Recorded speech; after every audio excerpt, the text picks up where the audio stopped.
Okay, so in this short example, we're actually going to show you how in the miiEvent application in the Salesforce.com CRM, you can manually add a registration record to a presentation. Now there's two ways we can do this. One is to actually go to the presentation record and relate the registration that way, or the second is to actually look up the client record in the CRM and create the registration record that way.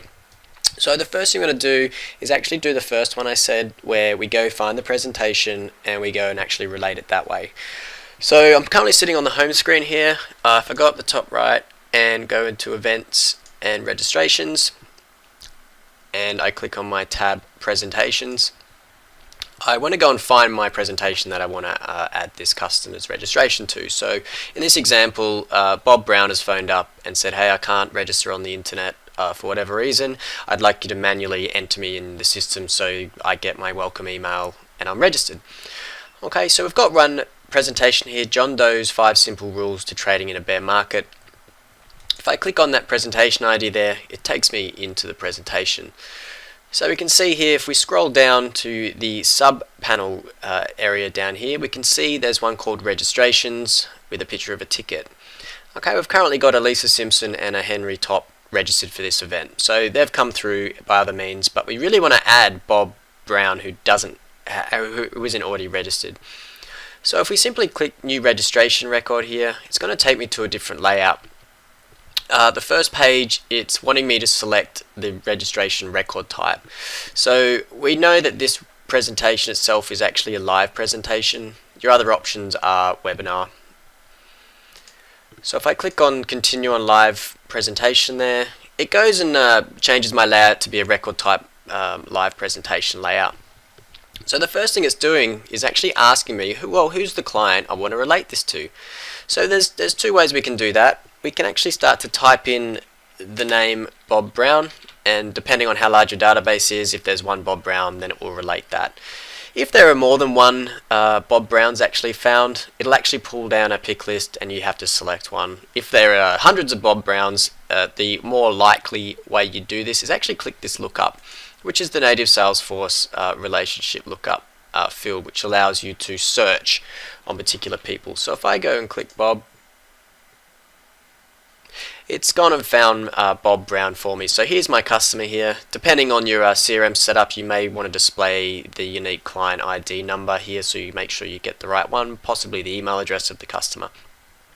So if I go click on Bob Brown now, it actually goes and puts in the Bob Brown name in there, and behind the scenes it's actually pulling in the unique ID of that customer. Bob wants a number of tickets to be 1. He wants to order 1.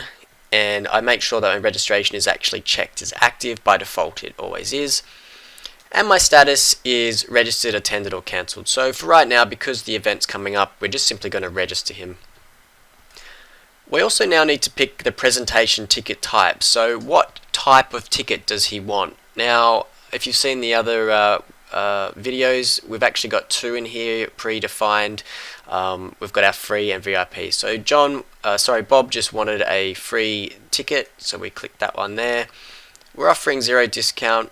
The presentation ID is 14, which is actually because we clicked it from the presentation, Salesforce already knows which presentation we're trying to do, so that will be automatically in there and shouldn't be changed. If we were to click this lookup here, we can just clarify that that is actually the correct event by looking at the type name. Okay, so there's my names there. So we know I've got the right ID.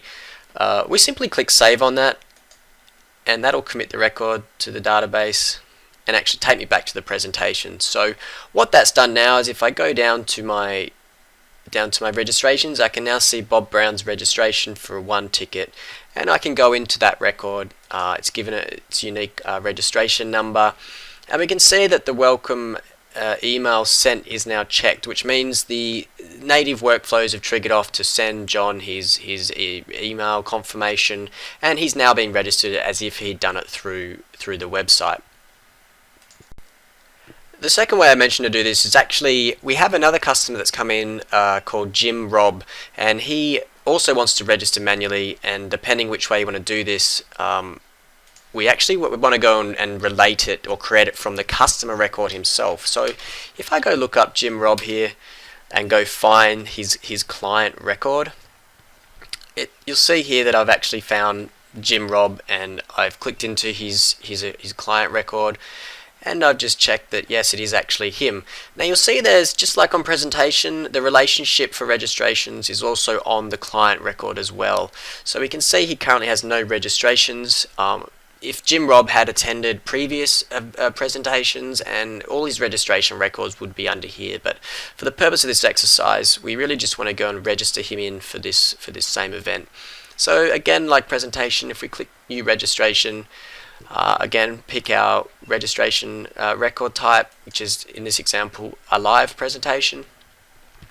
You'll see now, just like before the presentation ID went in, well now because we clicked from a client record, we now know that it's Jim Robb, so we can actually skip that step, and we want to clarify that yes, he wants one ticket, yes, it's active, yes, the status is registered.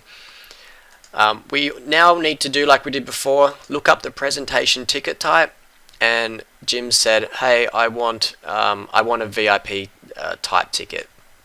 So we picked that presentation ticket type there, and now it's asking, because we came from the client record, not the presentation, the CRM's asking us, well, for which presentation would you like to put Jim into? So if we click that lookup, it'll pull up all our presentations that are recently viewed. We can also search on the presentation ID if it doesn't display in your recents, but in this example we've just got one. So if I click that there, it now puts it in that it knows, well, he wants to register for that particular presentation. If I click save on this record now, you can see it's now gone back to Jim's record, the client record, and we can now see the registration. If I was to click into this registration, it'll take me to the information page for this registration record, and I can see the presentation display name. It's pulled it in through there through a formula field, presentation display type, where the actual venue is, the date of the presentation. So here we can see a real 360 view of this registration is to what presentation, to whom it is, to what ticket type it is. We know it's a VIP, any discounts involved, and again we can also see that the welcome email has been sent to Jim through workflows, and we can consider it done.